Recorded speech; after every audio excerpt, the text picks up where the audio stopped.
నడుము నొప్పిగా ఉందయ్యా. నుంచి ఎందుకు వస్తుంది? ఫిజియోథెరపీ చేసుకున్నా నడుము నొప్పి తగ్గట్లేదు. ఆ తర్వాత ఎక్సర్సైజ్ చేసినా నడుము నొప్పి తగ్గట్లేదు. కొందరు డాక్టర్ల దగ్గరికి పోతేమో ఆపరేషన్ చేయించుకోమంటున్నారు. ఏంది ఇది? ఎట్ట తగ్గేది ఇదే? ఇది తగ్గాలంటే మనం కొద్దిగా డెప్త్గా తెలుసుకుందాం. ఫిజియోథెరపీలో బయోమెకానిక్స్ అని ఒక సబ్జెక్ట్ ఉంటుంది. ఆ బయోమెకానిక్స్లో అయితే కైనమాటిక్ చైన్ అని ఒక చైన్ ఉంటుంది. మన బాడీని అంతా జస్ట్ ఫర్ సపోజ్ ఒక చైన్ లింకేజ్ అనుకుందాం. అంటే ఈ బటర్ఫ్లై ఎఫెక్ట్ లాగా ఎక్కడో ఏదో జరిగితే, ఇప్పుడు ఇరాన్లో వార్ జరిగింది, దాని ఎఫెక్ట్ మనకు పెట్రోల్, ఈ మోడీ గారు వర్క్ ఫ్రమ్ హోమ్ ఇవన్నీ చెప్పారు. ఆ టైప్లోనే మన బాడీలోనే వేరే దగ్గరే ఉన్న ఇబ్బంది అయితే అది ఇంకో దగ్గర రిఫ్లెక్ట్ అవ్వద్ది. దీన్ని కైనెటిక్ చైన్ రియాక్షన్ అని కూడా చెప్పచ్చు. అయితే మనం ఇప్పుడు ఈ వీడియో ద్వారా ఈ బయోమెకానిక్స్ మన బాడీలో నీ అండ్ యాంకిల్లో ఏమన్నా ఇబ్బందులు జరిగితే ఆ ఇబ్బందుల వల్ల నడుము నొప్పి ఎందుకు వస్తుందో తెలుసుకుందాం, సరేనా? ఇంకేది స్టార్ట్ చేసేద్దాం. వీడియో చేసే ముందు ఇలాంటి మంచి కంటెంట్ కోసం అయితే సబ్స్క్రైబ్ అని ఒక బటన్ ఉంటుంది, అది నొక్కేసేయండి. మీకు సపరేట్గా చెప్పాల్సిన అవసరం లేదనుకుంటా.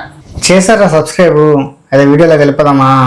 ఇప్పుడు బొర్రలు అంత సత్తం లేదు, అందుకనే కాగితంలో రాసుకుని వచ్చుకున్నా, మర్చిపోకుండా ఉన్నాను ఉండేందుకు.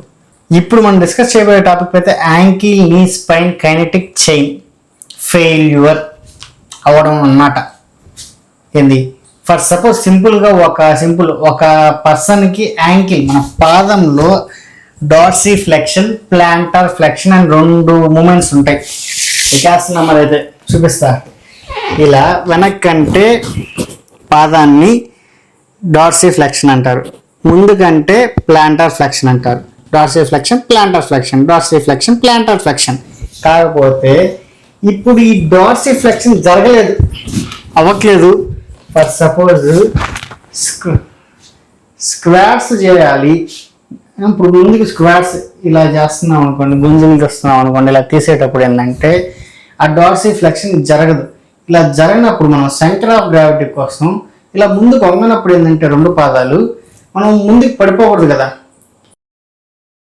ఇలా ముందుకు వంగుతాం అన్నమాట. ఇలా వంగినప్పుడు ఏమవుద్దంటే బ్యాక్ పైన షియర్ ఫోర్స్ పడదు. మైక్ పడిపోయింది అయ్యో. దీన్ని లంబార్ షియర్ అంటారు. ఈ వెన్నుముక పైన అనవసరమైన ఒత్తిడి పడద్ది, అలా నడుము నొప్పి రావచ్చు. ఇక ఇట్ట మనం నడిచేటప్పుడు కూడా పాదం సక్రంగా ఉండదు, అట్టే డార్సీ ఫ్లెక్షన్ అవ్వదు అనమాట. ఇది లిమిటెడ్ డార్సీ ఫ్లెక్షన్.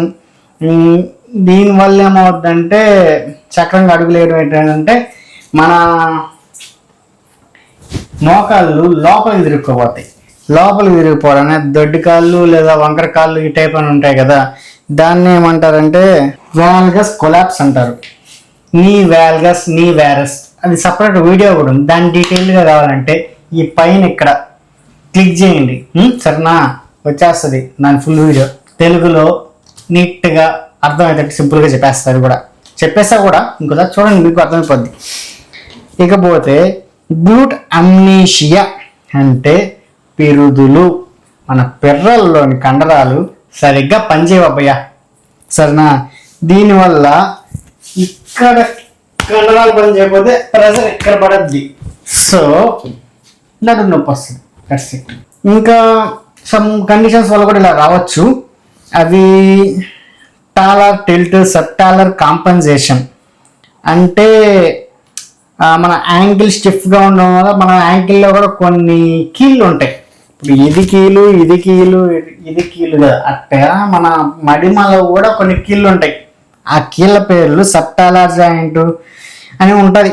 ఆ టాలర్ జాయింట్ సరిగా పనిచేయకపోవడం ఇలాంటి కారణాల వల్ల కూడా, అంటే ఏడో పాదంలో మనకి ఇబ్బంది ఉండడం వల్ల నడుములో నొప్పి వస్తుంది. సరే, దీనికి పరిష్కారం ఏంది తెలుసుకుందామా? ఇప్పుడు విషయం ఏంటంటే, ఇప్పుడు మీకు ఒకవేళ నడుము నొప్పి వచ్చింది, ట్రీట్మెంట్ తీసుకుని తగ్గదంటే ఈ ట్రీట్మెంట్ అయితే ఖచ్చితంగా మీరు జనరల్గా బ్యాక్ పెయిన్ తీసుకున్న ట్రీట్మెంట్తో పాటు ఇది కూడా తీసుకోవాలి. ఒకవేళ యాంకిల్ డార్సీ ఫ్లెక్షన్ లేదా యాంకిల్ నీ స్పైన్ కైనెటిక్ చైన్ ఫెయిల్యూర్ జరిగి ఉంటే వాళ్ళకైతే తప్పనిసరిగా చేసుకోవాలి. ఏంటంటే నడుముకి ట్రీట్మెంట్ తీసుకోవడంతో పాటు యాంకిల్ మొబిలిటీని పెంచుకోవాలి మనం. అంటే యాంకిల్ పాదము ఇందా చూపించారు dorsiflexion, plantar flexion. Dorsiflexion లేని వాళ్ళు ఈ డార్సీ ఫ్లెక్షన్కి కావాల్సిన ఎక్సర్సైజ్లు కూడా చేసుకోవాలి. Ankle wall mobilization for suppose ఒక ఎక్సర్సైజ్ సింపుల్గా చూపిస్తాను. ఏంటంటే ఇప్పుడు ఇక్కడ గోడ ఉందనుకోండి, ఇలా కూర్చుంటాం. ఈ గోడ వైపు మనం యాంకిల్ ఎలా నెట్టుకోవాలి, గోడ పట్టుకొని గోడ వైపు యాంకిల్ ఎలా. ఇప్పుడు మనకి ఇక్కడ డార్సీ ఫ్లెక్షన్ జరుగుద్ది. ఓకేనా, అర్థమైందా? ఇలా డార్సీ ఫ్లెక్షన్ జరగడం కోసం ఇంకా సమ్ అదర్ ఎక్సర్సైజెస్ కూడా ఉన్నాయి. అవి క్లాసిక్ వాల్ యాంకిల్ రాక్ అంట, 3-way wall mobilization, knee to wall mobilization. ఇప్పుడు మనం చెప్పింది నీ టు వాల్ మొబిలైజేషన్. దీనికి మనం మళ్ళీ వెయిట్ బేరింగ్ పెట్టుకొని కూడా ఇలా చేయొచ్చు. ఈ ఎక్సర్సైజ్ పూర్తి స్థాయిలో మీరు తెలుసుకోవాలంటే ఒక కామెంట్ చేయండి, ఆ ఎక్సర్సైజ్ చేసి పెట్టేస్తాను నెక్స్ట్ వీడియో. ఇలాంటి ఎక్సర్సైజ్ చేయడం వల్ల మీకు ఈ డార్సీ ఫ్లెక్షన్ వచ్చిన ఈ నీ యాంకిల్స్ పైన కైనెటిక్ చేంజ్ అనే ఎర్రర్ ఉంటే, ఫర్ సపోజ్ గ్లూట్స్ ఇబ్బంది ఉన్నా, లేదంటే షేర్ ఫోర్స్ వల్ల ఏమైనా ఇబ్బంది ఉన్నా, మీ వ్యాల్గస్ ఉన్నాయి, కొద్దిగా తగ్గే అవకాశం ఉంది. కాబట్టి మీరు వీడియో చూసి మీరు చేసుకోవద్దు. ఎవరైనా ఫిజియోథెరపిస్ట్ని కన్సల్ట్ అయితే చేసుకోండి. కన్సల్ట్ అయ్యి ఆయన అడిగి ఆయన ఓకే అంటే తర్వాత చేసుకోండి. అంటే మిగతా కాంప్లికేషన్స్ కూడా ఉంటాయి. ఒకవేళ ఆస్టియోపోరోసిస్ అని చెప్పి మన ఎముకల్లో కాల్షియం ఉండదు, దానివల్ల మనకి వీక్గా ఉంటాయి. అటువంటిప్పుడు మీరు ఎట్టా యూట్యూబ్లో వీడియోలు చూసి చేశారనుకోండి, అక్కడ హెయిర్ లైన్ ఫ్రాక్చర్స్, ఎముకలు విరగడం లాంటివి జరగచ్చు. మళ్ళీ నేను అక్కడ చూసి పలానా ఆయన దగ్గర చూసి ఇట్లా చేసిన అయ్యా అందువల్ల ఎట్లా వచ్చింది అని చెప్పి నన్ను తిట్టుకోబాకండి. సో తెలుసుకోండి, ఎందుకంటే నాలెడ్జ్ ఈజ్ వెల్త్. నాలెడ్జ్ తెలుసుకోవాలి కాన్సెప్ట్, కానీ ఫిజియోథెరపీ చేసిన డాక్టర్ దగ్గరికి పోయి తెలుసుకొని అయితే ఎక్సర్సైజ్ చేసుకోండి అలాంగ్ విత్ దీస్ థింగ్స్. ఈ విధంగా మీరు సింపుల్ ఎక్సర్సైజ్ ద్వారా అయితే మీ నడుముకి, పాదాలకి ఫ్రీనెస్ మీరు కలిగించగలిగితే ఆటోమేటిక్గా మీ బ్యాక్ పెయిన్ అయితే తగ్గుతుంది. ఒకవేళ మీరు బ్యాక్ పెయిన్తో బాధపడితే వీడియో చూస్తున్నట్లయితే మీ బ్యాక్ పెయిన్ తగ్గాలని అయితే నేను మనస్ఫూర్తిగా కోరుకుంటున్నాను. అన్నట్టు వీడియో అయిపోయింది.